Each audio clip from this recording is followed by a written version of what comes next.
Muy buenos días nuevamente a todas y todos los que se han conectado. Ya tenemos un buen número de participantes. Imagino que se irán conectando a medida que avancemos. Ahí en el chat ya hartos nos han escrito y nos han dado sus saludos. Vemos que hay gente de todas partes de Chile, así que eso nos pone bastante contentos. Bueno, mi nombre es Felipe Hassen. Yo soy profesional del Programa Nacional de Salud Integral de Adolescentes y Jóvenes de la IPRESE en el Ministerio de Salud. Por ahí también me acompaña mi colega del programa Chetina D'Angelo, que también me va a estar acompañando tanto en la moderación como en el apoyo con el chat para ir recibiendo sus preguntas, porque estamos en modalidad seminario, por lo tanto ustedes podrán enviarnos sus comentarios y consultas o dudas también a través del chat. Ahí Chetina me va a ayudar a ir recogiéndolas y al final de la presentación las vamos a ir planteando a nuestras relatoras. Primero, bueno, agradecerles por estar hoy conectados con nosotros y nosotras, especialmente considerando ya el final de año, la carga de trabajo que en estos meses tenemos todos los equipos, y especialmente la carga de trabajo que han tenido los equipos locales asociados a la atención por el COVID en la red asistencial y especialmente en las residencias sanitarias. Así que a todos los equipos que hoy día nos acompañan, un fuerte saludo también a todos ellos. Y hoy, en este mismo contexto, es que hemos querido aprovechar también la importante plataforma que nos presta Hospital Digital, a quienes obviamente también agradecemos por el espacio, por la plataforma, por ayudarnos a coordinar también esta presentación, para dejar a disposición de ustedes la siguiente charla, que está orientada hacia a abordar los derechos en salud de niños, niñas y adolescentes migrantes en contexto de pandemia específicamente, porque es un tema prioritario de abordar con los equipos de salud, especialmente hoy en día en el contexto actual que vive el país. Y para la ocasión tenemos, bueno, a grandes relatoras. Tenemos a Daniela Ortega y Laura Mansi, ambas profesionales del Fondo de las Naciones Unidas para la Infancia, UNICEF, con su oficina acá en Chile, con quien hemos estado también realizando un trabajo colaborativo sumamente importante para nosotros y nosotras, desde el MinSal, junto con otras agencias internacionales también como OPS, UNFPA, ACNUR, OIM, entre otras, abordando en conjunto y desde una respuesta intersectorial también a través de la Mesa Asesora Intersectorial de Migración y Salud del Ministerio, abordando precisamente el acceso a la salud por parte de personas migrantes internacionales. Y que es un trabajo además que se viene realizando desde ya varios años en el Ministerio de Salud, liderado también desde el Departamento de Salud y Pueblos Indígenas e Interculturalidad de la DIPOL, de la División de Políticas Públicas del Ministerio de Salud, que a través de un trabajo mancomunado también hemos logrado transversalizar a través de los distintos programas del Ministerio, poniendo especial énfasis en niños, niñas, adolescentes, mujeres gestantes, y en ámbitos también tan importantes como salud sexual reproductiva o salud mental, ¿no? Entre todos los temas que son prioritarios también de abordar en este grupo específico de la población. Y antes de dejar a las relatoras principales de esta jornada, para mí es un gran honor también dejar con ustedes a Yoset Iribarnen, quien es nuestra referente para temas de migración y salud desde el Departamento de Salud y Pueblos Indígenas e Interculturalidad de la DIPOL, que nos va a dar un saludo inicial también y un pequeño contexto también para entender el marco en el cual nosotros priorizamos esta temática y esta charla en específica. Muchas gracias. Los saludo a todos y a todas. Estamos muy contentos por esta actividad tan importante con UNICEF sobre el derecho a la salud de los niños, niñas y adolescentes. Quisiera contextualizar primero respecto al trabajo que se hace desde el Ministerio de Salud. Esta actividad responde al trabajo del equipo asesor sectorial de salud migrante, que ya tiene muchos años, donde hay representantes de todas las divisiones de ambas subsecretarías de salud, de FONASA y de la Superintendencia de Salud. Desde ese trabajo conjunto se aborda la temática migración y salud. El Ministerio de Salud desde el 2003 comienza a tomar medidas positivas para incluir o incorporar al sistema de salud de manera equitativa a la población migrante, y que podríamos decir se consagra el 2017 con la promulgación de la Política de Salud de Migrantes Internacionales, que logra a través del decreto 67 igualar derechos de migrantes y personas nacionales en iguales condiciones, no importando la situación migratoria, al acceso a la salud. Eso es desde un punto de vista normativo. Por cierto, quedan muchas brechas, y ese es el trabajo que estamos desarrollando. Por otro lado, también es importante para todos los que nos acompañan hoy día contarles que nosotros tenemos una red de salud de migrantes en toda la red asistencial y en La Serena, Ceremi, con un referente en cada Ceremi y en cada servicio de salud, pero también en los hospitales y los CEFAM.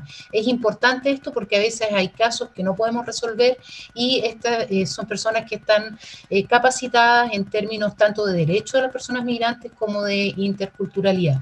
Dentro de este equipo se encuentran los mediadores interculturales, que ya son más de 100. Es importante saber eso para saber dónde acudir cuando tenemos alguna dificultad o no tenemos claridad.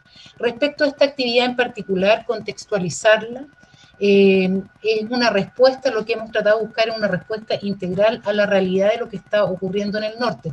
Si bien obviamente esta actividad nos va a entregar competencias a todos para abordar los temas de migración e infancia, lo que busca es responder a la realidad que se está viendo en el norte. El cierre de fronteras a propósito del COVID también ha generado importantes problemáticas, por decirlo de algún modo, y hemos visto al principio de la pandemia como los migrantes trataban de volver a sus países de origen, y hoy día vemos un flujo importante de ingresos por pasos no habilitados de migrantes en situación en tránsito, digamos, donde hay una alta exposición a riesgo. Son flujos mixtos con una composición importante de mujeres, alrededor de un 50% y un 25% de niños, niñas y adolescentes. Ese es el contexto, y por supuesto que están expuestos además a muchos riesgos como trata de personas, violencia, riesgos ambientales. Imagínense lo que es cruzar por el desierto con niños lactantes, y por supuesto temas de afectación a la salud mental, etcétera.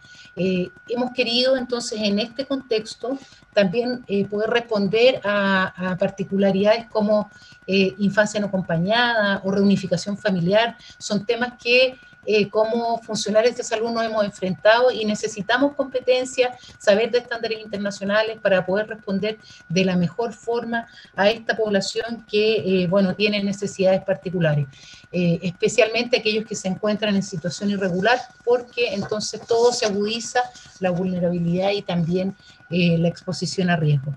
Esta es esta respuesta integral que hemos buscado, ha sido gracias también a la ayuda de la cooperación del Sistema de Naciones Unidas, tal como señalaba Felipe.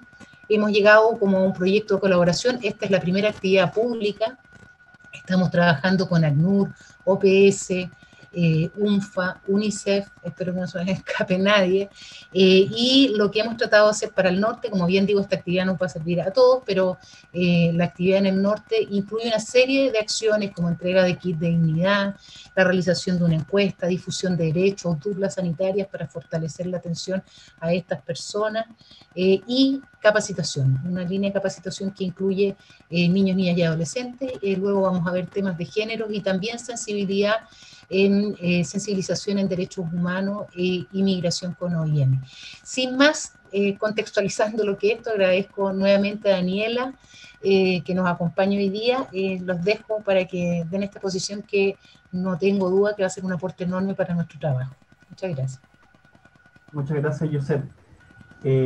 Nada, antes de presentar a los relatores, nuevamente agradecer. Hemos visto que se han conectado varios colegas de todo Chile y obviamente, insisto, volvemos a agradecerlo entendiendo también la fecha en la que estamos y la carga especialmente laboral a la cual estamos sometidos todas y todas en esta fecha. Así que la gran cantidad de asistentes que hoy día están nos pone enormemente contentos. Recordarles que esta sesión va a ser grabada y posteriormente va a ser subida al canal de YouTube de la plataforma Hospital Digital, así que va a quedar también como un material disponible para todos y todas las colegas posteriormente.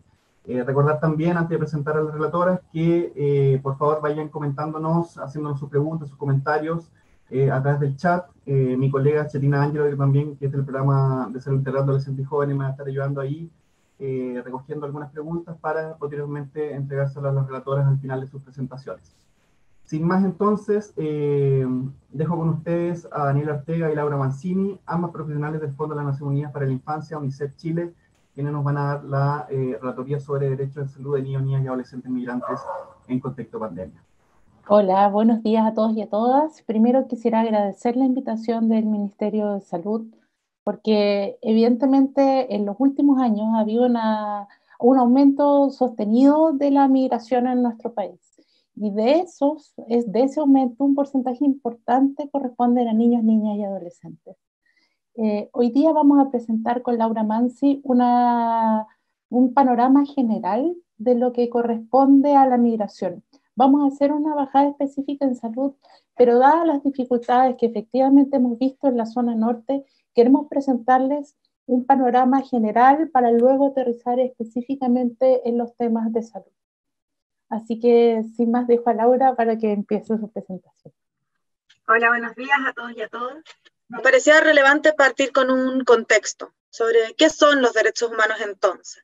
Y los derechos humanos son, en primer lugar, condiciones mínimas para procurar una vida digna por medio de la satisfacción de las necesidades básicas de todas las personas.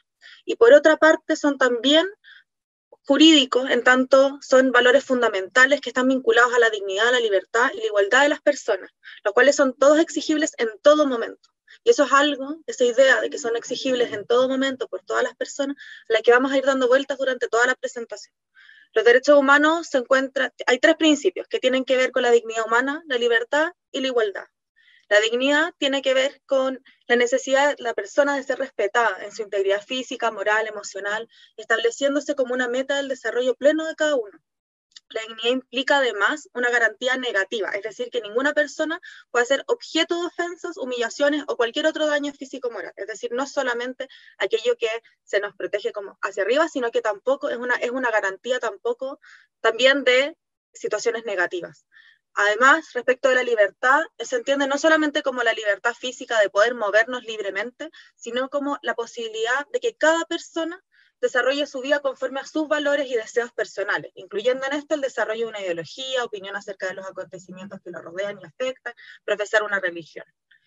La igualdad, por otra parte, de veras tiene que ser entendida como el igual derecho de todos al ejercicio de esos derechos, a la posibilidad de ser comprendidos como sujetos, como personas, en igual condición, independiente de sus características, es decir, que bajo ninguna circunstancia sus características personales o trayectorias de vida puedan ser sujetos para una discriminación respecto del ejercicio de sus derechos.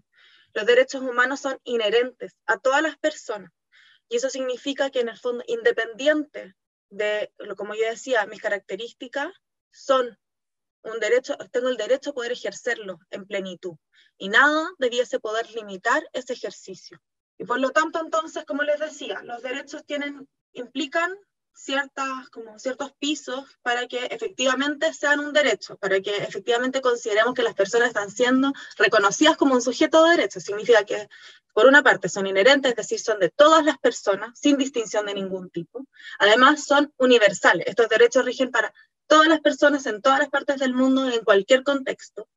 Son inalienables, es decir, que son propias al ser humano. Estos derechos no pueden ser retirados, ni tampoco uno puede renunciar. Uno no puede decir quiero dejar de tener estos derechos, sino que son propios en tanto una es persona.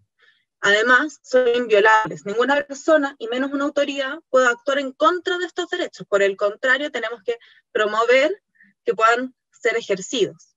Son imprescriptibles. Los derechos humanos no se agotan en ningún momento, ni se pierden en determinado momento por no ser ejercidos. Es decir, si yo no estoy ejerciendo un cierto derecho que me otorgan las distintas convenciones y tratados, yo no puedo renunciar a ellos, independiente de que no los haya ejercido en un determinado periodo de tiempo. Son interdependientes, es decir, que todos los derechos no son por sí mismos, sino que se articulan, y es el conjunto de los derechos que se han establecido lo que se entiende como el pleno ejercicio de derechos. No basta con que satisfagamos un derecho, sino que se requiere que en conjunto ocurran de forma paralela. Además, son interdependientes, son indivisibles. Los derechos humanos no pueden ser jerarquizables o priorizables, sino que, como les decía recién, no podemos decir vamos a priorizar el ejercicio de este derecho por sobre el de otro, sino que tienen que ocurrir todos los derechos para poder hacer pleno ejercicio. Además, son irreversibles. Todo derecho reconocido formalmente como inherente a la persona queda de manera irrevocable, integrado como al corpus internacional. Y eso significa que en el futuro uno no podría decir que un derecho, por ejemplo, el derecho a la salud, como lo que vamos a hablar hoy día, puede luego, en un tratado futuro, decirse, no, ese ya no es un derecho humano.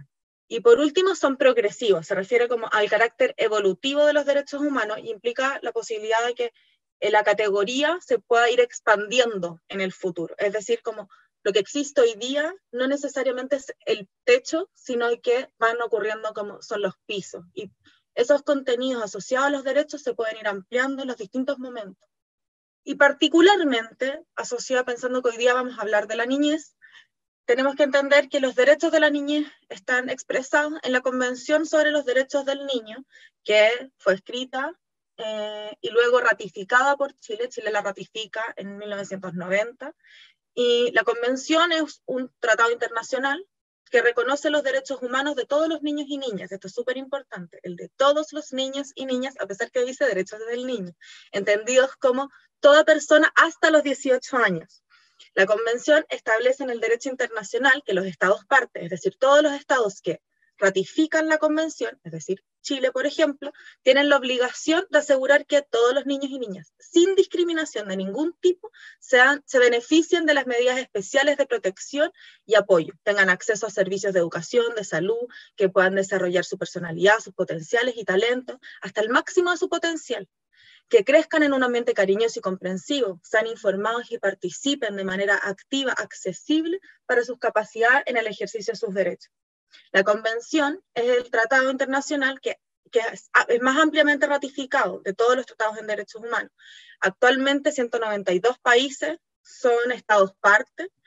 Hay dos que no, o sea, Estados Unidos y Somalia, por ejemplo, no han ratificado la Convención, pero Chile en el fondo además suscribe muy tempranamente a la Convención en 1990, como les comentaba, y eso significa que desde ese momento los derechos del niño son reconocidos por el Estado de Chile y asume la responsabilidad de favorecer que estos derechos sean resguardados, protegidos y garantizados. Cuando se establece los 18 años como edad como asociada a la Convención, eso es independiente de las nociones evolutivas que en el fondo, porque se habla del derecho del niño, pero incluye también a la adolescencia. Y lo que la Convención establece entonces es que con estos derechos que se promulgan, luego los estados tienen que además ir reportando al Comité de los Derechos del Niño, que es la entidad encargada de poder ir velando y resguardando que efectivamente los estados están avanzando en favorecer y garantizar los derechos. Los estados tienen que permanentemente reportar.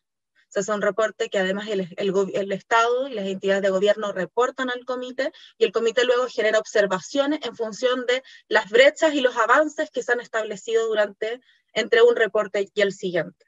Es por eso también que se hace muy importante, sobre todo a nivel de, por ejemplo, los funcionarios y funcionarias de la salud, que conozcan también cuáles son esas observaciones y conozcan justamente lo que vamos a hablar hoy día sobre cómo se hace esa bajada concreta de esos derechos que se establecen en esta convención.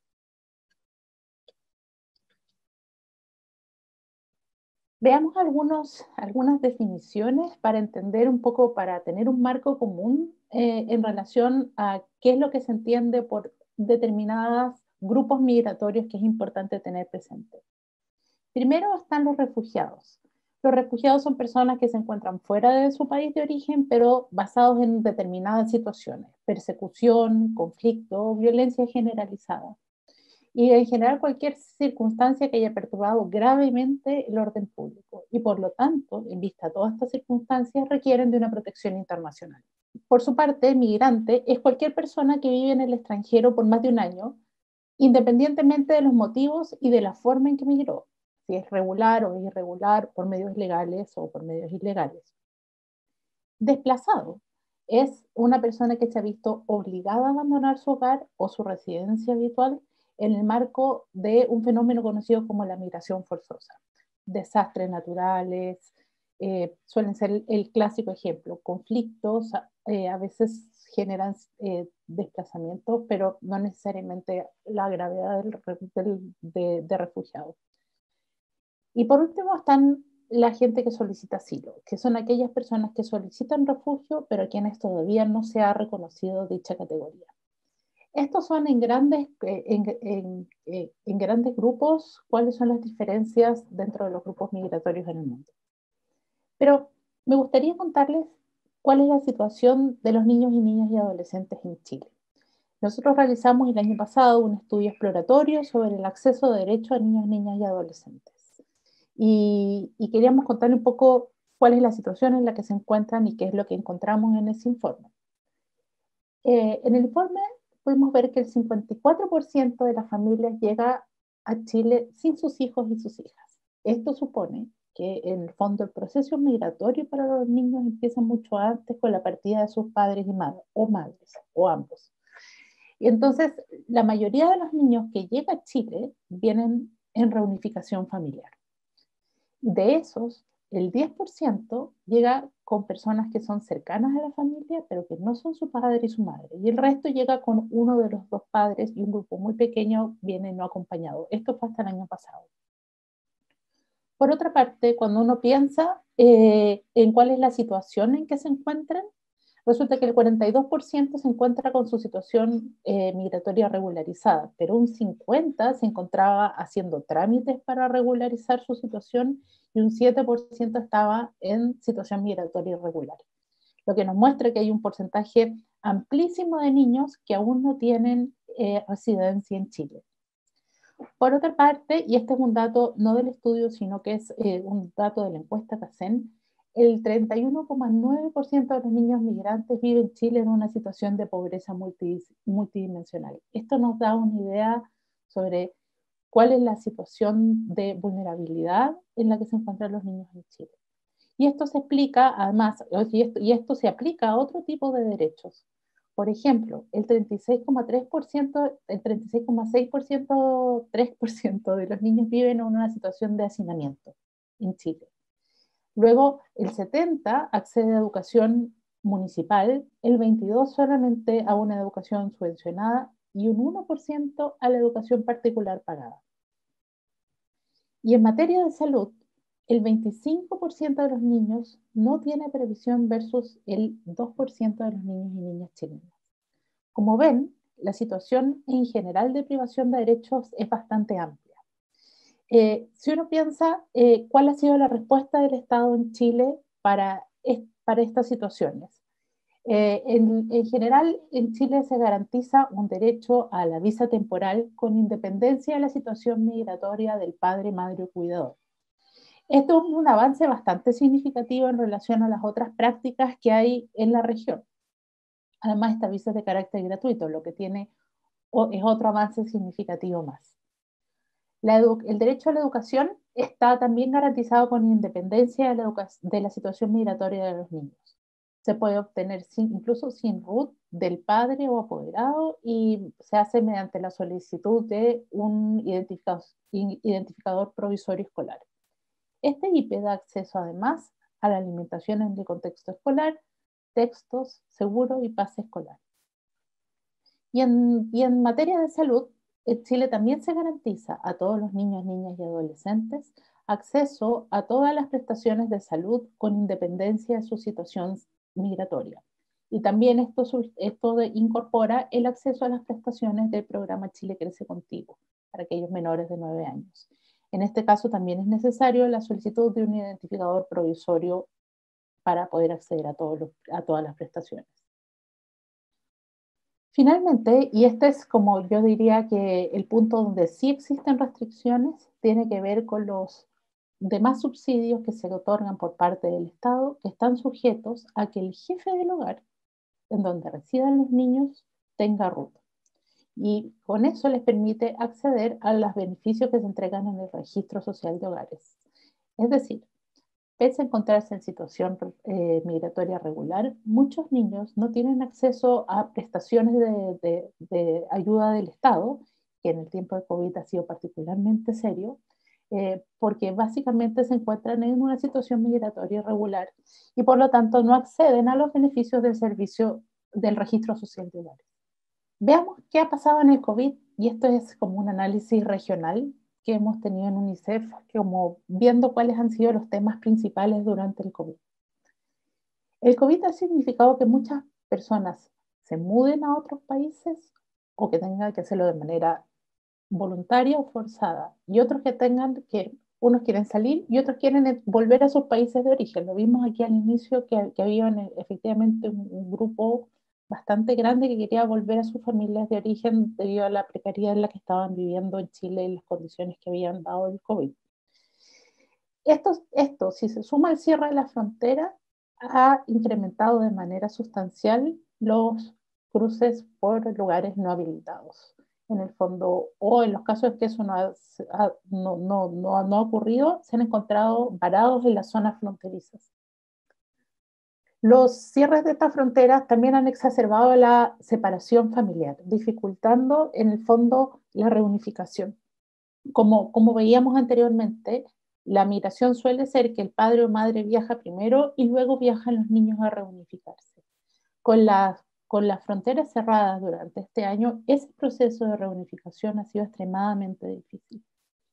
Pero también esto se mezcla con otras situaciones, como la xenofobia, la discriminación, que un poco en situaciones de crisis la gente quiere como un poco meterse hacia adentro y encuentra que cualquier persona que pueda parecer un riesgo, aunque no lo sea, genera sensaciones de xenofobia que se exacerban en la sociedad. Y esto es una situación por la que están pasando los niños y niñas migrantes y también sus padres y madres en toda América Latina.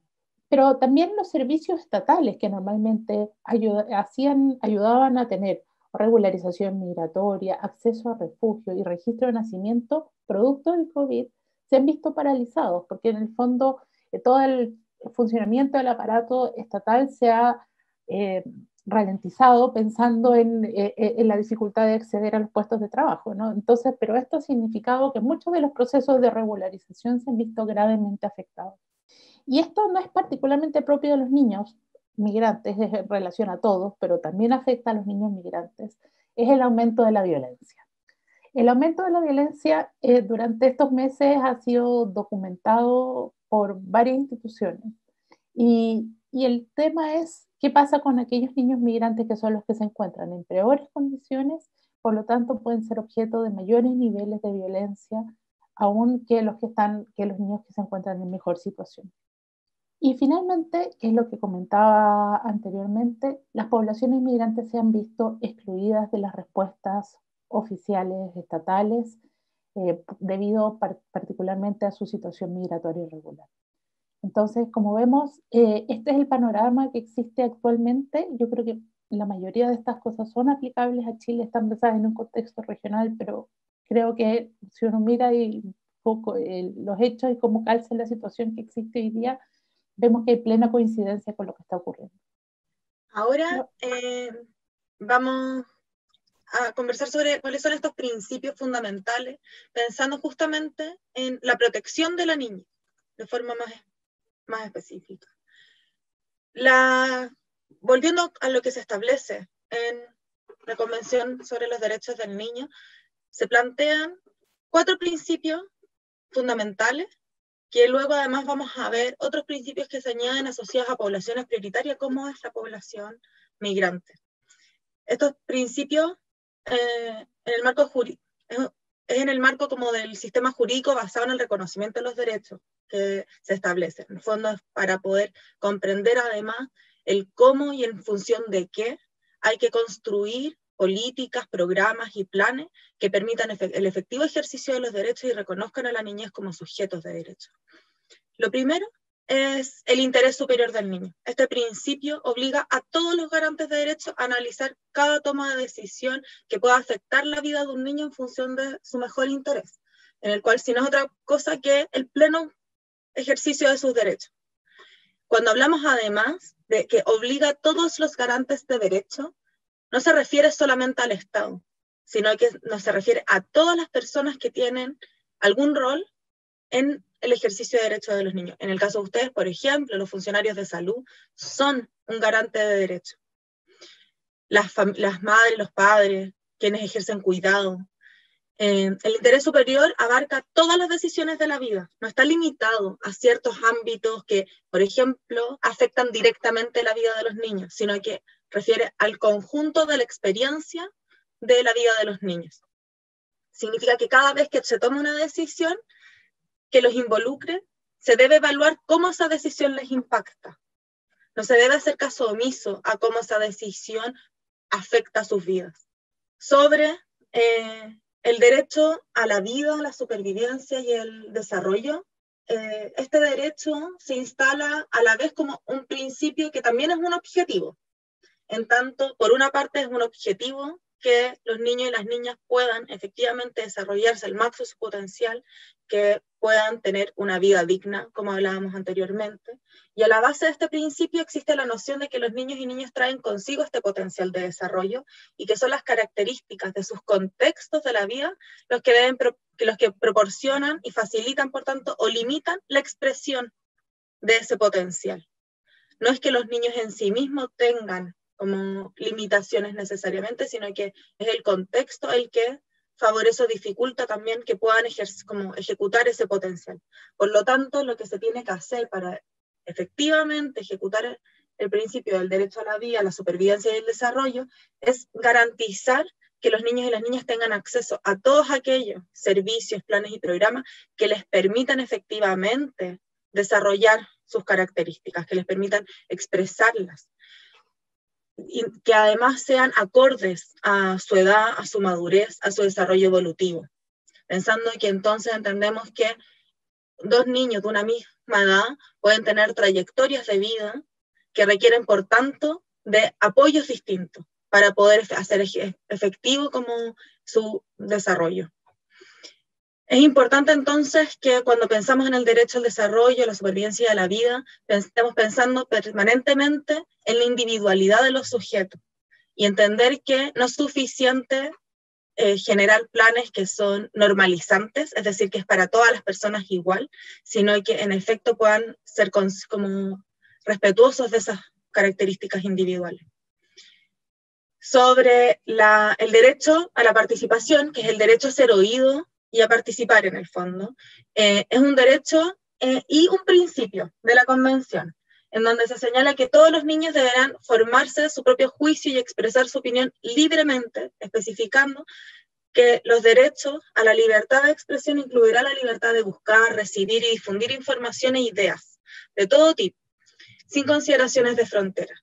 Y eso significa en el fondo además que los niños y las niñas tienen derecho, por una parte, a expresar su opinión respecto a aquello que les afecta directamente, pero además tienen el derecho a recibir, y esto es muy importante, a poder ser informados, porque el primer paso para que un niño y una niña pueda, en efecto, poder ejercer su derecho a una opinión, significa también, es necesario que se le informe respecto del contexto en el que se está tomando una decisión, respecto de lo que está ocurriendo.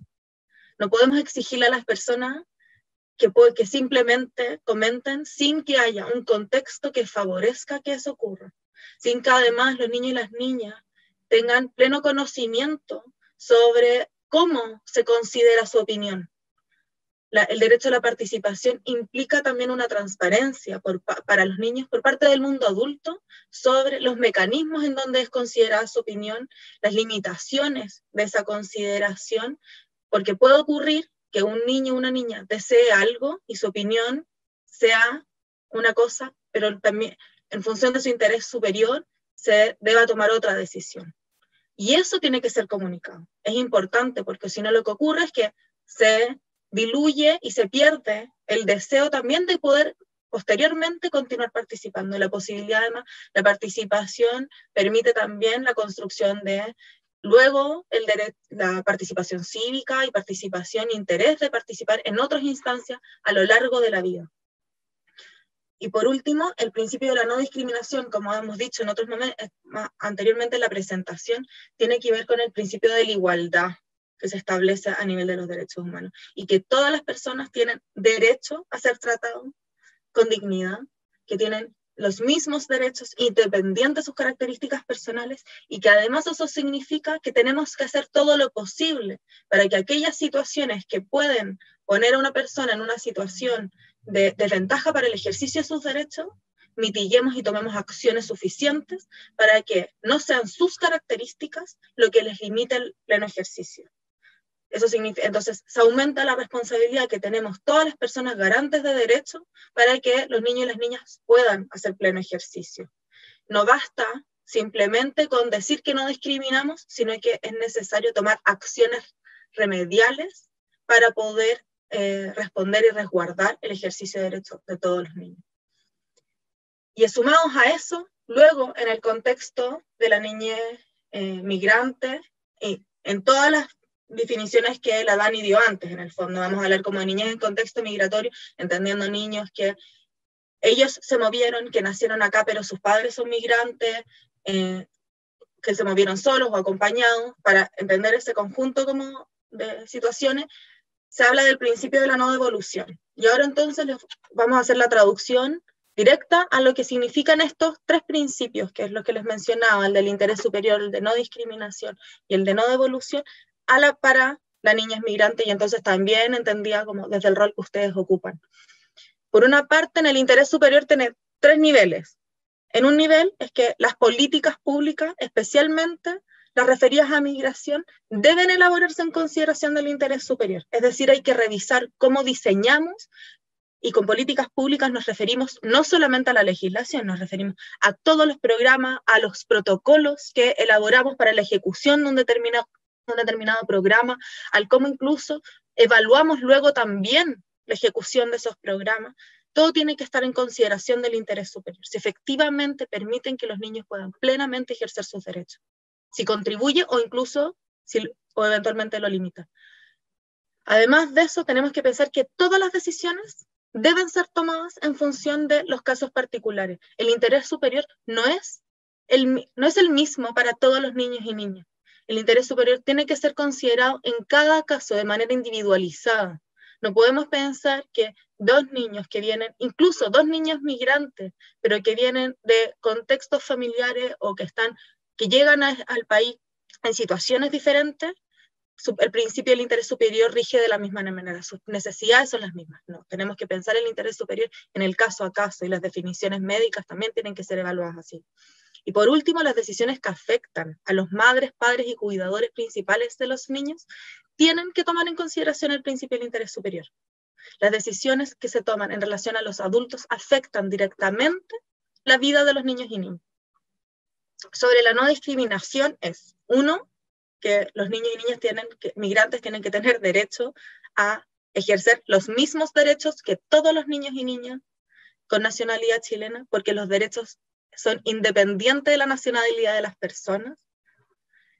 Y además, los niños en situación migratoria, la situación migratoria puede interferir en los derechos de los niños, en el ejercicio de derechos. Y entonces el rol que tenemos para hacer como respeto al principio de no discriminación es justamente tomar esas acciones remediales que les comentaba antes.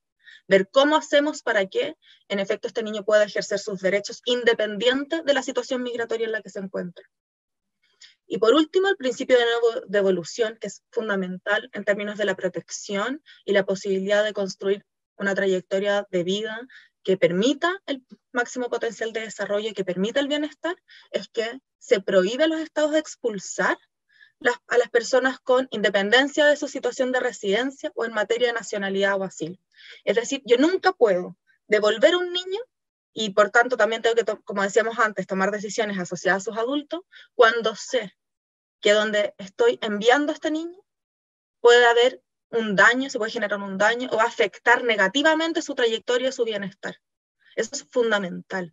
No, la definición de a dónde además, si devuelvo un niño a su país de origen, o incluso si es que lo envío al cuidado alternativo, por ejemplo, todo tiene que estar pensado siempre en función de definiciones que no van a causar un daño irremediable para su vida.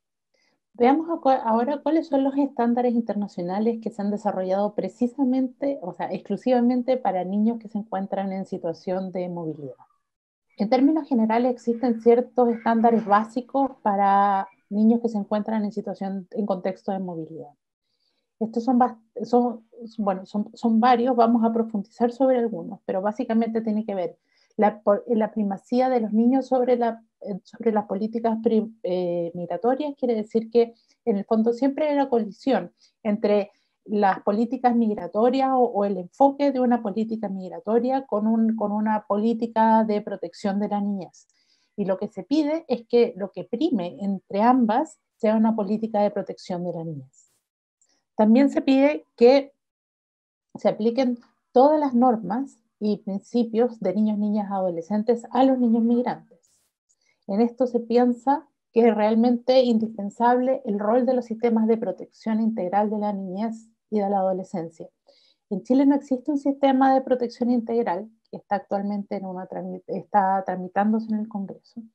Y en el fondo, lo que se espera de la niñez migrante, cuando exista y en caso de no haberlo, en el fondo tiene que privilegiarse todos los sistemas de protección de la niñez por sobre las normas migratorias. Pero para dar respuesta a esto se requiere una articulación interinstitucional para la protección integral. No hay forma en que un niño pueda recibir la atención que necesita si no hay una coordinación entre los distintos ministerios y agencias que tratan o que tienen impacto en materia de derechos del niño. Y vamos a ver más adelante, está el principio de no detención por razones migratorias, sobre el que voy a ahondar después. También se pide que las medidas de cuidado que se adopten para los niños sean aquellas medidas alternativas y no sea la privación de libertad, como también voy a ahondar después. La prohibición de inadmisión en el territorio, que es algo que también voy a ver próximamente, y también están las garantías del debido proceso en procedimientos migratorios. Cuando se piensa en los niños, en general los procedimientos migratorios de todos los países suelen ser procedimientos complejos.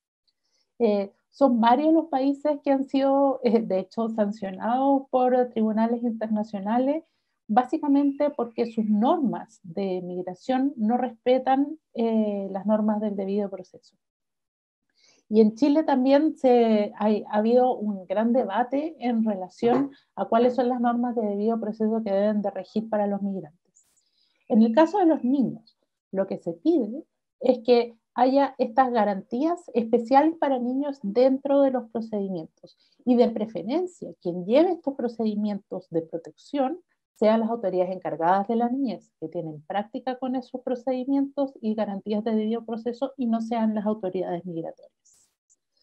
Está la evaluación de la determinación del interés superior, como ya lo señaló Laura, y la no discriminación en el ejercicio de derechos sociales. Vamos a ahondar en algunos de estos. El acceso irrestricto al territorio. En el fondo, cuando un niño se presenta en una frontera, lo que se pide a los estados es que no pueden rechazar su ingreso.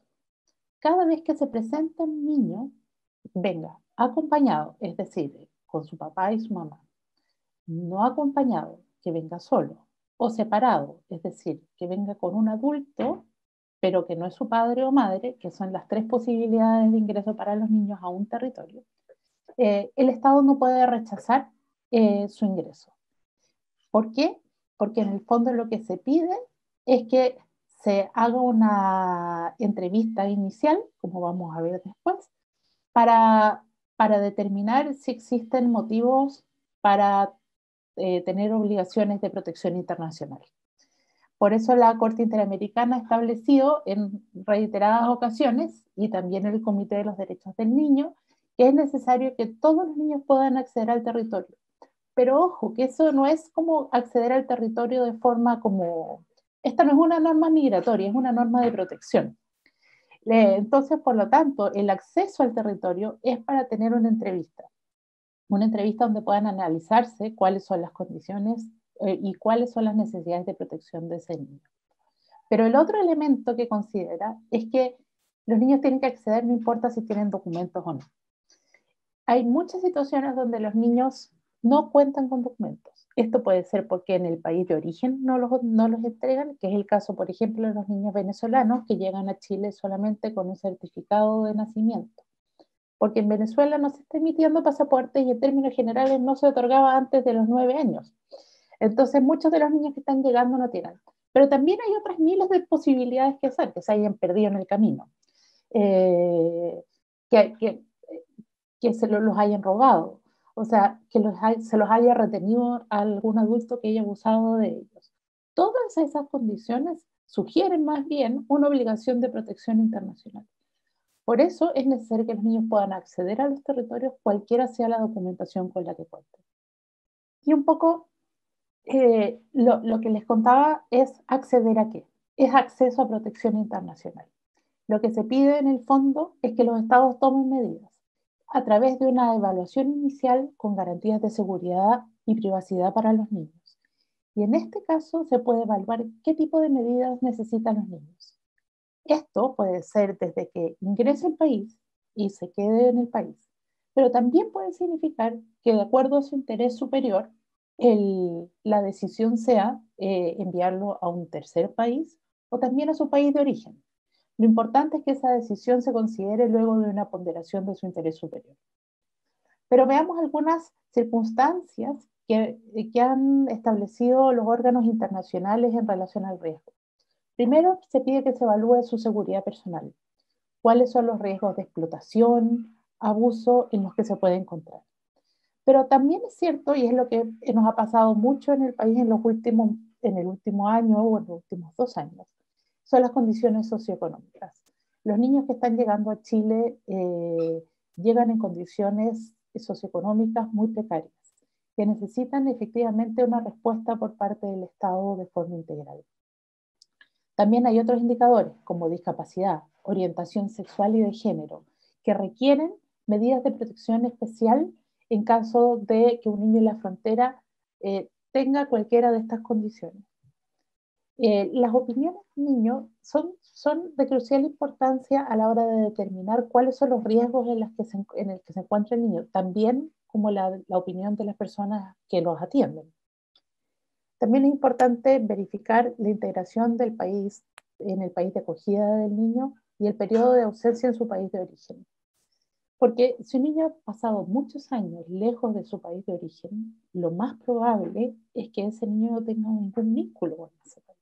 Lo que nos lleva a las últimas condiciones. ¿Cuáles son las condiciones de cuidado en su país de origen? En el fondo, enviar a un niño a un país de vuelta donde no hay condiciones adecuadas para su cuidado.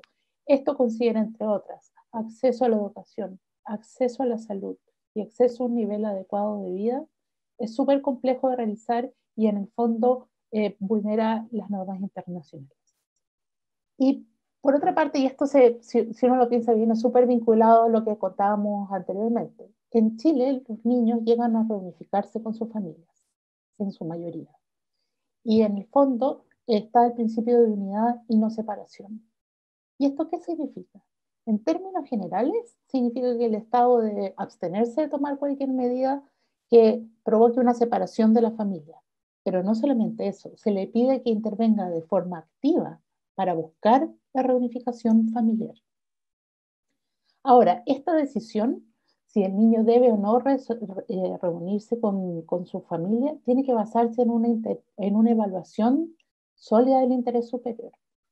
Y en el fondo debe incorporar también un análisis de que hay un plan de reinserción sostenible con participación del niño en el proceso. O sea, si los niños van a llegar a reunificarse con sus padres, el Estado tiene que tener una respuesta integral a esa reunificación. Por otra parte, cada vez que exista un riesgo razonable de vulneración de derechos de los niños, con la reunificación, esta reunificación no debe realizarse.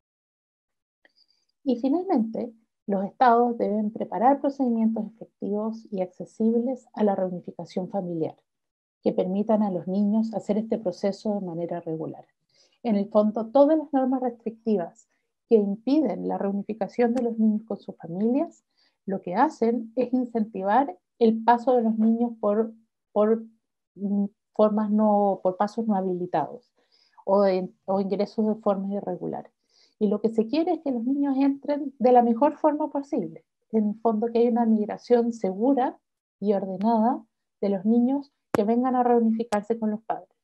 En este contexto, en la ley de migraciones que actualmente se terminó de tramitar en el Congreso, se contempla por primera vez en Chile una visa de reunificación familiar, que hasta ahora no existía. Había solamente un decreto para niños de reunificación familiar para niños haitianos, pero para todos los demás tenían que tener otro sistema de visa. Así que yo diría que en ese sentido hay una nueva norma, falta ver cómo va a ser el procedimiento en el reglamento, pero por primera vez tenemos una norma de reunificación familiar en Chile. Por último, tenemos la no detención migratoria.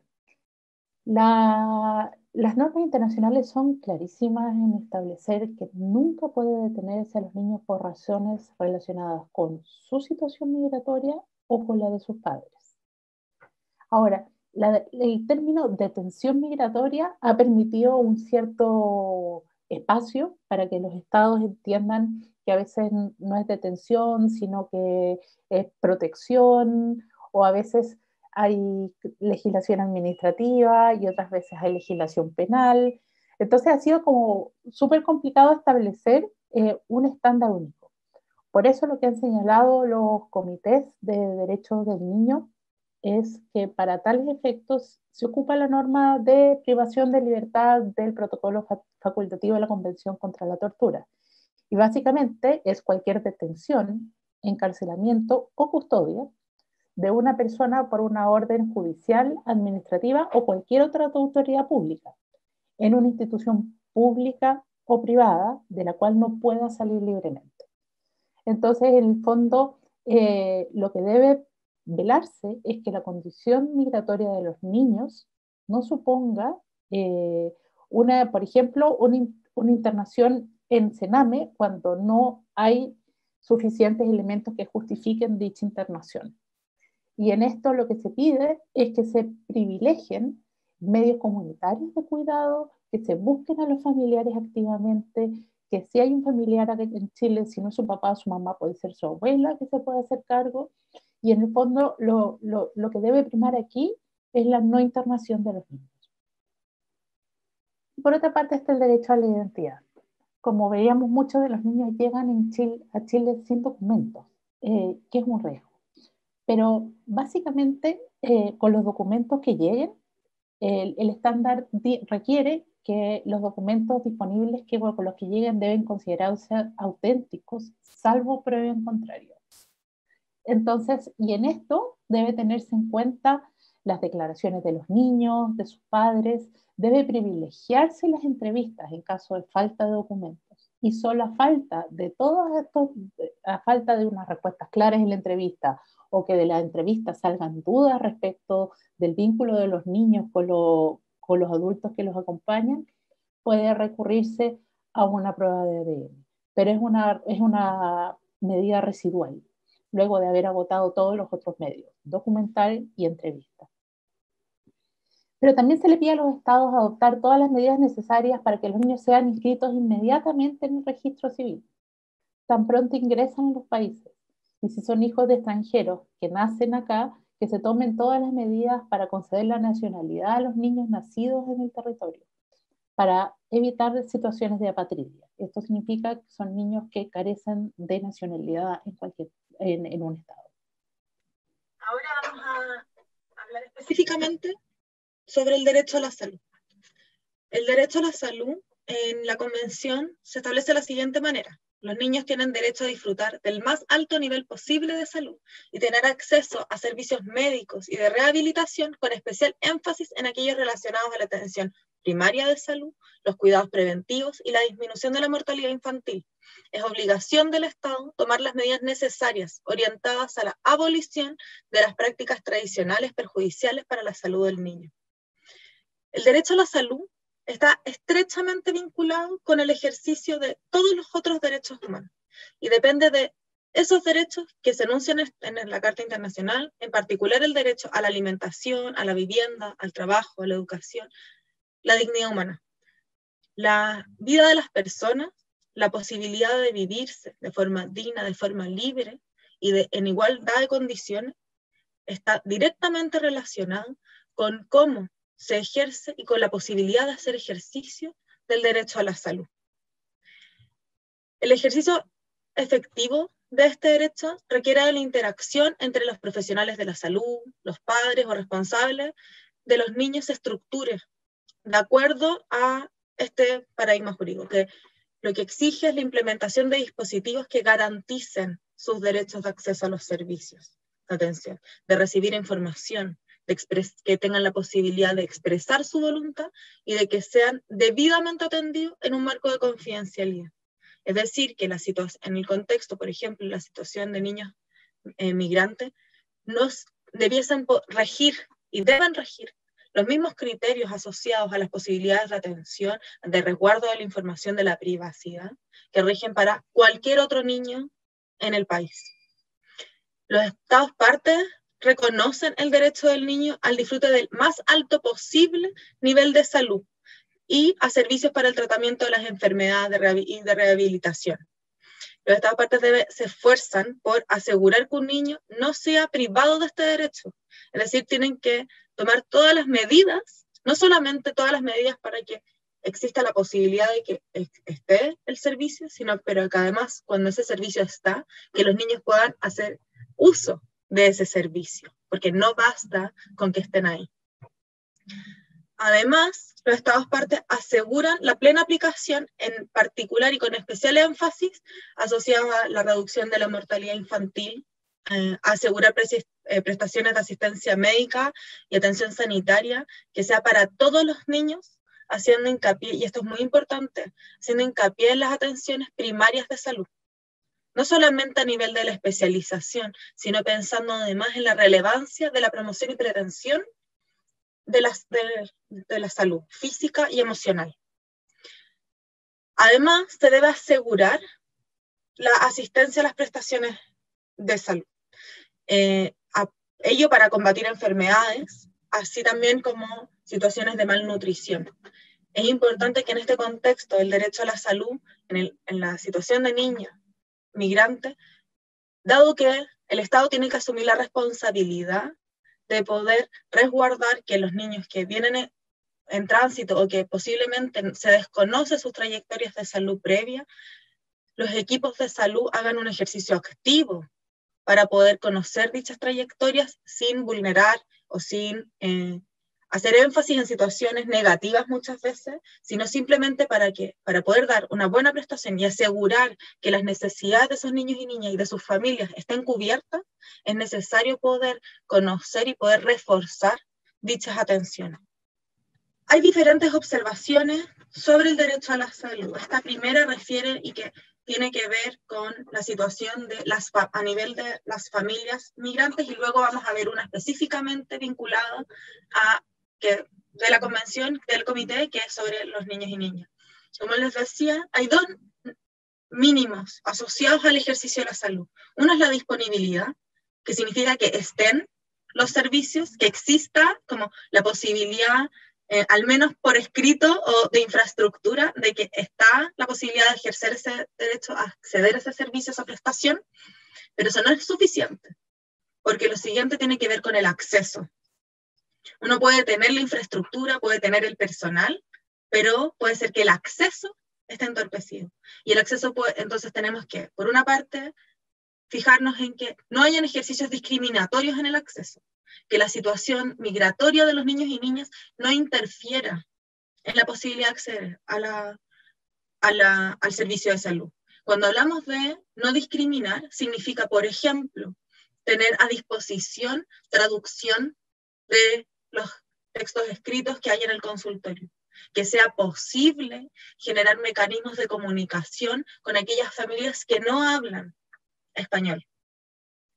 Porque todo eso, si es que hay y también esto ocurre no solamente para la población migrante, también, por ejemplo, para la población que está en situación de discapacidad, que haya la posibilidad efectiva de poder conocer lo que está ocurriendo ahí, de poder informarse de la misma manera, y que no sea esa brecha de lenguaje lo que dificulta, que no sea su condición étnica, su situación étnica, que no sea sus distintas características de su situación, tanto si son niños separados o no separados, si están o no en una residencia o no, si están en un sistema de justicia juvenil, independiente de la situación en la que esté el niño, tienen el mismo derecho a acceder.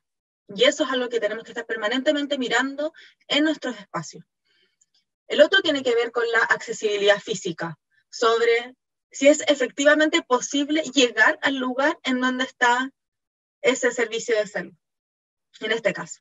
Si es posible para ese niño o esa familia acceder en locomoción, en tanto, por ejemplo, si es que si van en un coche, que tengan cómo ingresar con el coche, Luego está la accesibilidad económica, que en el fondo no le significa a las familias un costo financiero el poder recibir prestaciones, especialmente las prestaciones de atención de salud primaria referidas a la promoción y la prevención. Y por último, al poder acceder a la información, que las familias estén informadas de cuáles son los servicios y atenciones que les corresponden, cuáles son aquellos servicios que están garantizados para el conjunto de la población, las atenciones de niños sanos, las vacunaciones, el poder hacer ejercicios como acceso a controles de salud general.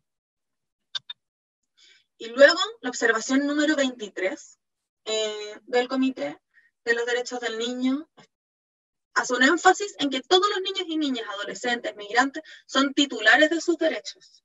Como les decíamos al inicio, esto es algo que insistentemente decimos, porque da lo mismo la situación migratoria en la que esté, los derechos son inherentes a la persona humana. Entonces, por una parte, se establece que la atención de salud tiene que ser específica. Los profesionales técnicos de la salud tienen que poder ser capaces de ofrecer a las familias una atención de salud que esté vinculada a sus trayectorias, porque sabemos que, por ejemplo, la migración en contextos más precarizados de tránsito, la gente que lo hace viajando por mucho tiempo, lo hace recorriendo a pie, eso afecta la salud. Y no podemos hacer caso omiso a esas situaciones.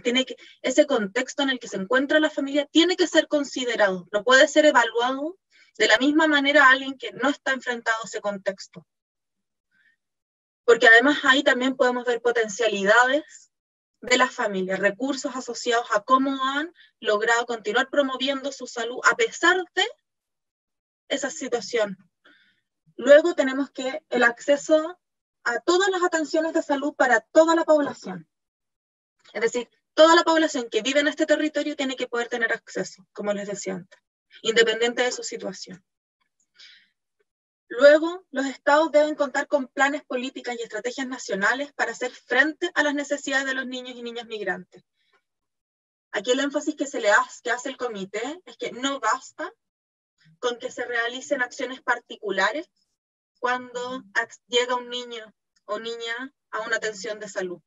Lo que se requiere es una política global que le permita además a esos funcionarios y funcionarias de la salud poder ejecutar una mirada, una aproximación a esa atención específica para niños que están en contextos migratorios, que pueda ser efectivamente respetuosa y coherente con sus trayectorias de vida y con las situaciones en las que se han encontrado.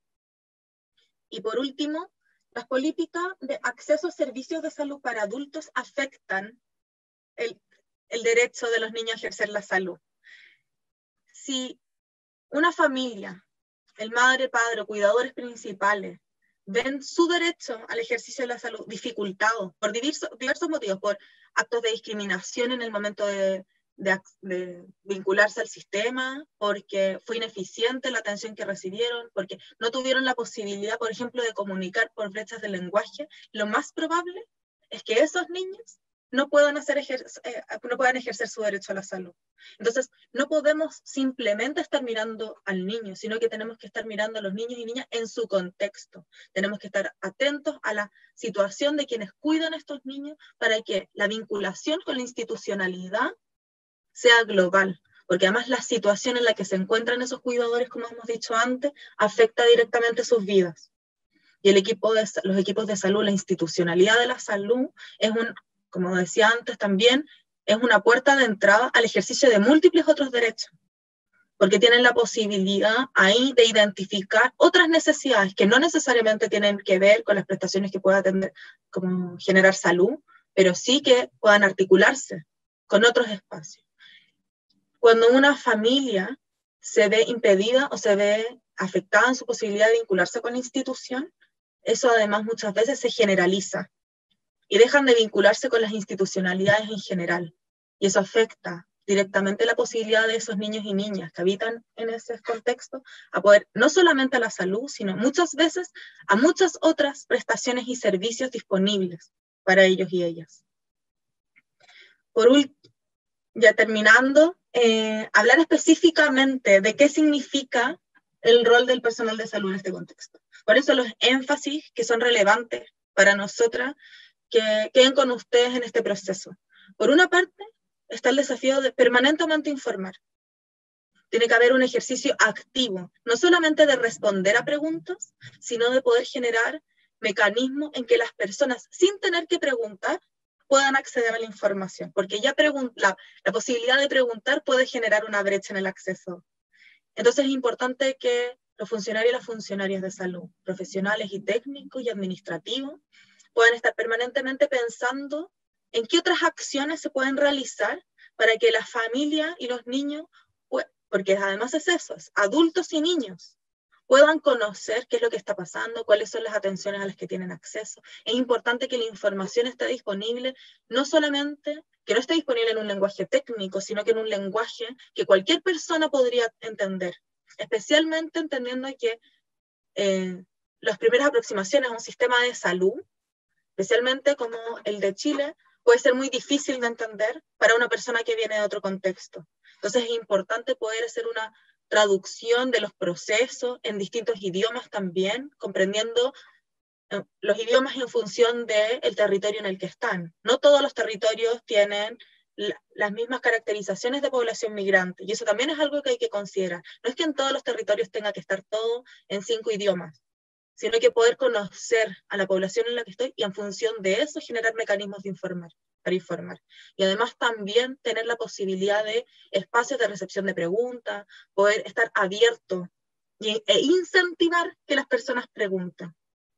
Luego está asegurar una atención que tome en consideración las características individuales. Esto se menciona en la observación y se plantea que tienen que haber mecanismos globales, pero finalmente las personas se relacionan con otras personas, con individuos. Y aquí parte fundamental del rol del personal de salud tiene que ver con asegurar que en sus prácticas personales, ya sea, y hablamos por eso del rol del personal de salud, porque no solamente el profesional médico o médica, sino que todos los profesionales, todos los técnicos y todos los administrativos tienen que poder relacionarse con las familias, especialmente con las familias en contextos migratorios, de una manera que tome en consideración esas brechas. No podemos asumir, por ejemplo, que una familia que viene recién llegando al país conozca perfectamente cómo pedir una hora en un consultorio, cómo acceder a la residencia sanitaria. Tenemos que ser capaces de poder comprender que esas brechas de información no son necesariamente por un deseo de no saber o simplemente por no querer informarse y simplemente preguntar, sino porque en efecto hay una situación que dificulta que las personas puedan saber lo que está ocurriendo y cuáles son los derechos y servicios a los que pueden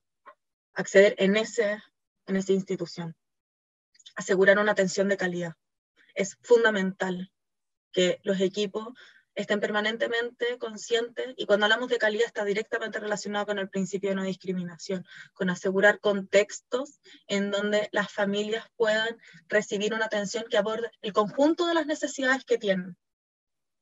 Y eso significa poder generar instancias de atención en donde las familias puedan expresar aquellas necesidades y puedan comunicar todo aquello que les está aconteciendo ahora, que les preocupa hacia el futuro, en el caso de ustedes asociados a la salud, por cierto, pero que también puedan existir mecanismos en donde esas familias, si lo comunican con usted, la atención de calidad tiene que ver con también la posibilidad de interactuar con otras instituciones. Entonces, instalarse como un favorecedor de la vinculación con otras institucionalidades asociadas a derechos sociales para las familias. Y por último, la protección. El personal de salud muchas veces son los primeros profesionales y técnicos y administrativos en ver a un niño, una niña, un adolescente. Y esto significa que tienen un rol fundamental en la posibilidad de proteger a los niños y a las niñas. Cuando hablamos de proteger, no estamos simplemente hablando sobre lo negativo, sobre identificar situaciones de vulneración, identificar maltrato, hacer reporte, no. Sino que cuando hablamos de proteger, significa, por cierto, sí, eso, cuando hay situaciones que evidentemente te llevan a levantar alerta sobre una situación de vulneración de derechos, pero prioritariamente la protección tiene que ver con poder comprender el contexto en el que está, con poder ver, con poder anticiparse a necesidades, a situaciones que puedan afectar el ejercicio de sus derechos para tomar acciones que mitiguen esas consecuencias. Es importante que cuando trabajamos con los niños y las niñas y sus familias, no se haga una evaluación en función de indicadores negativos, sino que justamente por el contrario, en poder comprender y poder hacer y reconocer aquellos elementos y características del contexto en el que están esos niños, que son promotores de sus derechos, y ayudar a fortalecer eso para mitigar potenciales situaciones negativas. Evidentemente, cuando hay una situación, y con eso avanzamos hacia la última lámina, cuando hay una situación de vulneración de derechos, hay que hacer una denuncia, hay que hacer el debido proceso. No basta con simplemente identificarla. Como decíamos al inicio, todos los funcionarios de salud son garantes de derechos, y en ese contexto tienen una responsabilidad asociada a que los niños y niñas estén en un contexto en que permita el pleno ejercicio de sus derechos, incluso cuando eso pueda significar una potencial separación familiar, que es, quiero insistir en esto, es una medida es extrema. Lo que nosotros tenemos que siempre incentivar no es la separación es una medida ultísima. Lo que tenemos que incentivar, justamente por eso decía antes cuando hablamos de proteger, no es identificar el maltrato, sino que por el contrario identificar aquellas situaciones aquellas acciones que podemos tomar para mitigar sus consecuencias y para prevenirlo. Pero si es que de haber una vulneración de derechos, hay distintas instancias a las que se puede hacer una denuncia. Primero, los servicios de salud debiesen estar vinculados a las oficinas de protección de derechos. Siempre, es una vinculación importantísima. No solamente para poder hacer las denuncias, sino también para poder entrar en conocimiento sobre qué hago cuando se devela una situación de vulneración. Porque no basta con recibir con escuchar, sino que es necesario saber escuchar y también saber qué decir y qué no ante una develación de vulneración. Están presentes en 230 municipalidades, las OPD. Lo más probable es que en todas las municipalidades en las que ustedes están haya una oficina de protección de derechos. Además, hay líneas telefónicas de denuncia de Sename, pero también están las de Carabineros, que funcionan 24/7, y que además se puede llamar llamando directamente a las comisarías o al Fono Familia, que es la instancia de Carabineros dedicada a el ámbito de la familia y la niñez. Y está el Fono Niños específico, que es el 147. Esta información, por ejemplo, es fundamental que pueda estar clara para los y las usuarias de los sistemas de salud. Además, también se puede denunciar a la PDI. Se puede denunciar a cualquiera de estas instancias. No hay que denunciar a las tres, y no es que haya que priorizar una por sobre otra. Se puede denunciar en cualquiera. Y también se pueden hacer denuncias directas en el Ministerio Público, que es la Fiscalía, si es que la vulneración fuera un delito, que en el fondo ahí también es relevante que puedan estar en conocimiento de qué significa que una vulneración sea un delito, asociado también a la ley como de maltrato relevante. Y por último, la Defensoría de la Niñez recibe denuncia mediante la cual los va a orientar. El rol de la Defensoría de la Niñez en contextos de vulneraciones, en general lo que hacen es orientarles a ustedes pueden hacer ustedes la denuncia, pueden orientar a las familias para que hagan el procedimiento de denuncia, para que puedan entender también, las familias puedan denunciar cuando hay una vulneración de derecho que se comete desde las instituciones, y no solamente las denuncias son realizadas porque una familia cometió una vulneración de derecho. Eso es súper importante, y es por eso que es importante que todo esto esté públicamente, de público acceso. Muchas gracias. Muchas gracias, Laura. ¿Me escuchan? Sí. Muchas gracias, Laura y Daniela. Nada, agradecerles por la tremenda presentación que nos acaban de dar, muy clara, muy concisa, con datos que si bien muchos de nosotros tal vez podemos saber, pero siempre es importante volver a refrescarlos de manera tan clara como ustedes lo acaban de hacer, y obviamente que a nosotros nos deja siempre una sensación extraña respecto a empezar a analizar cómo Chile se enfrenta o se evalúa respecto a todo lo que ustedes plantean en relación, por ejemplo, a la Convención de los Derechos del Niño, y a cómo nosotros también como funcionarios de salud somos garantes del acceso a la salud como un derecho a todos los grupos de la población, pero obviamente específicamente a grupos más vulnerables dentro de lo que son las poblaciones migrantes y mucho más en específico en relación a niñas y adolescentes. Ustedes nos entregaban ahí datos respecto al estudio que está a punto de lanzarse, donde nos decían, por ejemplo, el 54% de la población migrante llega sin sus hijos, y posteriormente el 10% de los niños, niñas y adolescentes vienen en contexto de reunificación familiar, acompañados muchas veces por un no familiar, tema también sumamente importante empezar a debatir respecto a la respuesta que el Estado chileno establece respecto a eso. Un 50% de los niños, niñas y adolescentes, ustedes nos decían que están recién en trámite de regularización, y un 31% de los niños, niñas y adolescentes migrantes viven en situación de pobreza multifactorial. Violencia, exclusión respecto a las respuestas oficiales de los estados, xenofobia, discriminación, separación familiar, en fin, son una innumerable cantidad de temas e información que ustedes nos entregan, y que para nosotros es sumamente importante también analizarlos junto con ustedes como, en estos contextos. Afortunadamente, Hospital Digital nos regaló 10 minutos más, porque tenemos muchas preguntas en el chat, cosa que a nosotros también nos alegra mucho. Así que en vista del tiempo, voy a tratar de, junto con Chetina, ir recogiendo algunas preguntas específicas.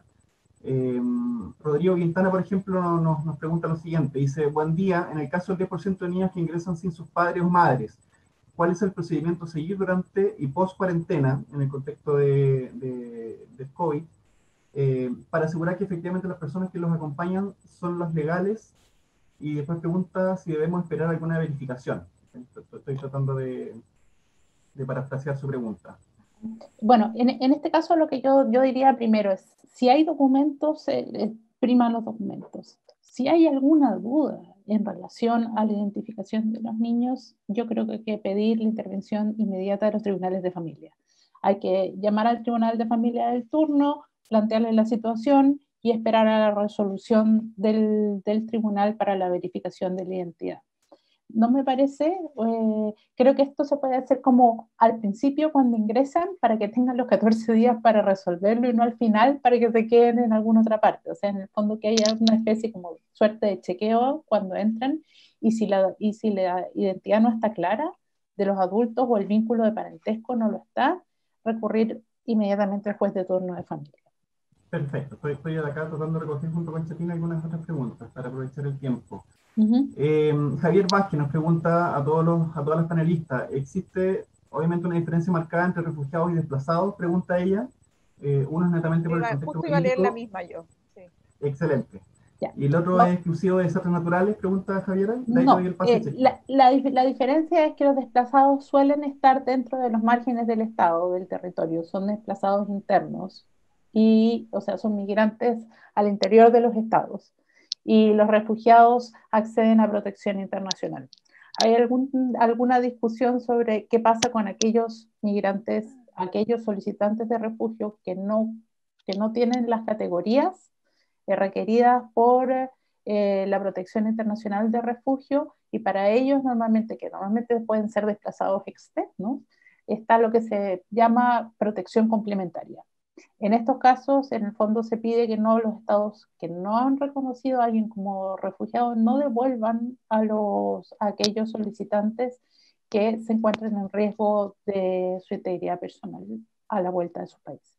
Hola, yo les voy a leer otra habla Chetina D'Angelo del programa Adolescente, respecto a la pregunta que hace Isaac Ravelitat, algo así de apellido, si lo pronuncié mal me disculpa. Dice, observación, el problema es que la nueva ley de migración y extranjería considera que la decisión de si el niño o niña se retorna o no al país de origen debe ser decisión de las autoridades migratorias y no de los tribunales de familia. ¿Qué piensan al respecto de eso? Deja la pregunta ahí abierta. Bueno, nosotros presentamos durante la tramitación del proyecto de ley alrededor de 5 minutos. En las últimas 3, yo diría que enfocamos única y exclusivamente nuestras recomendaciones en ese ámbito. El estándar internacional no pide que sea una autoridad judicial quien determine el interés superior del niño para ver qué se va a hacer con un niño migrante. Puede ser una autoridad administrativa con control jurisdiccional, pero esa autoridad administrativa tiene que ser una autoridad de protección de la niñez y no una autoridad migratoria. Y eso es lo que nosotros planteamos en el Congreso, en diversas instancias y en declaraciones públicas que están en nuestra página web. Por acá tengo otro. Cintia Geraldo, bueno, es más bien un comentario, dice ella: yo soy de la comuna de Pozo Almonte y quisiera comentar, por ejemplo, aquí están aumentando los casos de niños y niñas, imagino que migrantes, entre ahí, algunos con parto domiciliario y otros más grandes o mayores sin inscripción de nacimiento. Es un comentario que ella nos plantea de su realidad territorial. Después Javiera Vázquez nos plantea también a todas las panelistas cuál es la última instancia de la no internación del niño o niña cuando se agotan las opciones de cuidadores alternativos. Por ejemplo, si no existen familiares dentro del país, ¿a quiénes encargar el cuidado del niño o niña? Creo que por ahí ustedes algo mencionaron al respecto. La evaluación, o sea, lo que debemos primar es poder siempre primero se prima la mantención con su familia. Si es que no está su familia, su madre, su padre aquí, puede primar vínculos familiares. Y es como dijo Dani en algún momento, que debemos primar siempre la mantención de esos vínculos, haciendo un trabajo con esa familia y asegurándonos la vinculación de esa familia con los servicios de salud, los servicios educacionales y el acceso a los servicios sociales para garantizar el derecho, como la protección de esos niños. Si es que no, debiésemos priorizar en este contexto, cuando se está pensando en la separación y la necesidad de cuidadores alternativos, familias de acogida, que son de los programas del servicio, y por último, cuando no hay disponibilidad de ninguno de lo que se habló antes y en el proceso de poder hacer los ejercicios de revinculación con su familia de origen, porque el foco siempre está puesto en la revinculación con su familia de origen, es el cuidado alternativo residencial, pero siempre como una muy última medida, porque es una medida que y de prevención de daño solamente cuando las otras no están disponibles. Y Dani puede dar como los temas más legales. Efectivamente, la internación es el último recurso. Cuando ya no hay nada más que hacer, efectivamente es el centro, son los centros de Sename. Para eso deberían estar como último recurso. Les dejé a propósito en el chat el acceso al estudio, el link donde está publicado el estudio de niños, niñas y adolescentes para que puedan acceder a él. Está el comentario de Gabriela Vargas, que dice que, bueno, como comentario dice, se da por hecho de que todos los funcionarios conocen todos los derechos, las leyes, en realidad todos los temas de regulación, en el caso de migración sobre todo. Ella dice que es muy importante reforzar en esta área académica las orientaciones necesarias, y nosotros como ministerio recogemos este comentario porque constantemente el desconocimiento de las leyes, de la normativa, de las leyes de derechos y deberes de los usuarios, en el caso de los adolescentes también, en la Convención de Derechos del Niño y la Niña, y se pasa muchas veces por alto. Y también desde cierta posición siempre se da por sabido de que los funcionarios están súper al tanto, de que manejan todas las normativas vigentes, y nosotros tenemos que hacernos cargo de mantenerlos como frescos en las temáticas actuales, en las normativas, en las leyes, sobre todo para que no se produzcan estas vulneraciones de derechos en el acceso a la salud de parte de toda la población, y que garantice también una continuidad en los cuidados, sobre todo en las primeras infancias, en la primera infancia, y en el caso de la salud de los adolescentes, que es el foco al que estamos poniendo hoy día mayor atención. Sí, sí, felicito a las expositoras, excelente exposición, fortalece mucho el trabajo que hacemos. Así que no, estoy muy contenta. Quiero invitarlos, el estudio de UNICEF en el que nosotros participamos es excelente y da muestra de los enormes desafíos que tenemos en salud, de las barreras enormes que existen, porque nosotros tenemos garantizada la salud para todos los migrantes, no importando su situación migratoria, pero además tenemos una serie de normas que nos obligan en términos de infancia, y ese estudio da cuenta de unas brechas enormes que ni se imaginan. Así que los invito a mirarlas y a desarrollar estrategias al nivel local, porque tenemos que salir. No, lo que señalaba Daniela respecto a que muchas veces los padres que están en situación irregular genera, si tienen alguna dificultad en acceder al sistema de salud, simplemente los niños no acceden. Y tanto el estudio UNICEF como la CACEN dan cuenta de un porcentaje altísimo de niños. La CACEN habla de más o menos 20% que no están en el sistema de salud, y el estudio UNICEF lo corrobora, sin contar que en el caso de la población migrante haitiana, el 90% de los padres se sienten discriminados al relacionarse con el sistema de salud. Y esto tiene que ver con temas culturales, de discriminación, de lenguaje, o sea, de idioma. Y así que infancia y adolescencia tiene enormes desafíos. Nosotros estamos ahí también para apoyar, para reducir esa brecha. Muchísimas gracias de mi parte. Estoy muy contenta con la presentación que hicieron hoy día. Gracias, gracias por la invitación. Es una oportunidad para nosotros para poder difundir los derechos de los niños, niñas y adolescentes también. Muchas gracias por la invitación. Muchas gracias y quedamos atentas si es que tienen consultas o algo que nos puedan hacer llegar también. Hay un par de preguntas más, todavía no nos callamos, A ver, todavía nos dieron más tiempo. Es que hay algunas preguntas súper interesantes también referidas a lo que planteaba Josep. Por ejemplo, Luis González nos pregunta, ¿qué pasa con los niños y niñas y adolescentes migrantes y por supuesto sus familias que quedan en situación de calle al egresar de las residencias sanitarias? Sí. Es un tema que hoy día, especialmente en el norte, ha sido bastante complejo de abordar. Sí. Él pregunta cuál sería la respuesta intersectorial disponible y me cuelgo yo también de esa pregunta planteando precisamente cómo es posible mejorar o fortalecer el enfoque intersectorial en la promoción de la salud de las personas migrantes desde lo que conocemos nosotros como el concepto de salud de todas las políticas, ¿no? Con la finalidad también de buscar soluciones conjuntas que respondan a la complejidad que representa la migración y por supuesto su impacto en la salud de la población.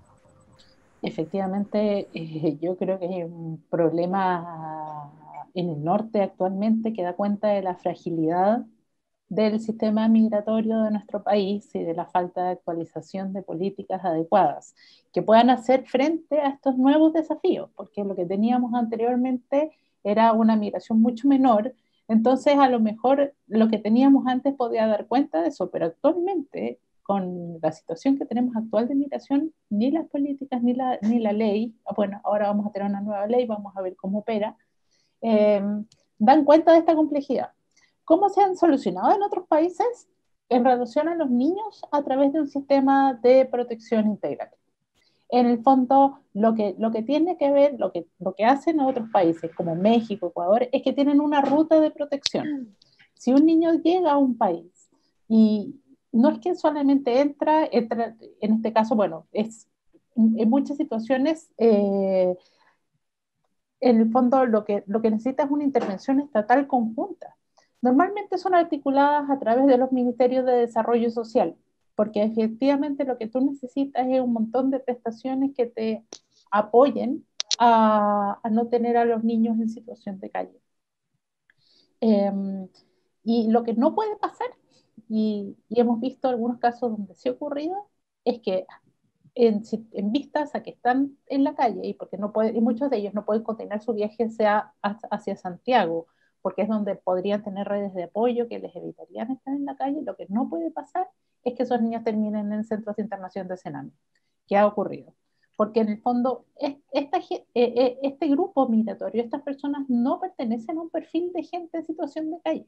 Es gente que está pasando por una situación muy específica, coyuntural, de desprotección, pero no es gente que viva normalmente en las calles, está en una situación de migración forzada. Y en ese sentido, uno esperaría de parte de los estados una respuesta y una ruta de protección integral, que en Chile todavía no existe. Me gustaría sumar algo a eso, que en el fondo, reforzando la idea de que la separación familiar no puede ser nunca una respuesta ante la dificultad de acceso a derechos.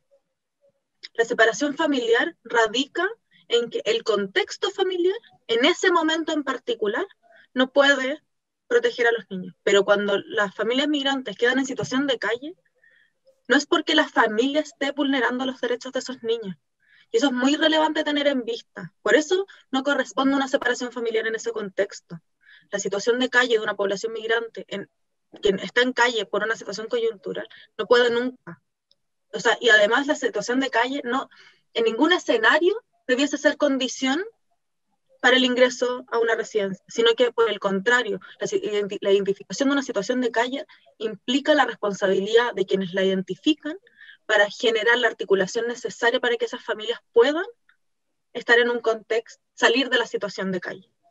Se vuelve la responsabilidad a quien la identifica, no a las familias. Por interno me dicen que Chetina creo que tiene otra pregunta. Sí, mira, Paola Dávila, así que saludamos también a Paola. En el caso de los niños menores de 1 año que ingresan de manera irregular a las zonas fronterizas junto a sus padres, pero no presentan ningún certificado que acredite identidad, son las cédulas de los padres. qué acciones podemos realizar. Entonces, cuando llega un pequeñito, un menor de un año, un bebé, sin documentación, pero los padres sí. Sin ninguna documentación, tribunales de familia, tribunal de turno de familia.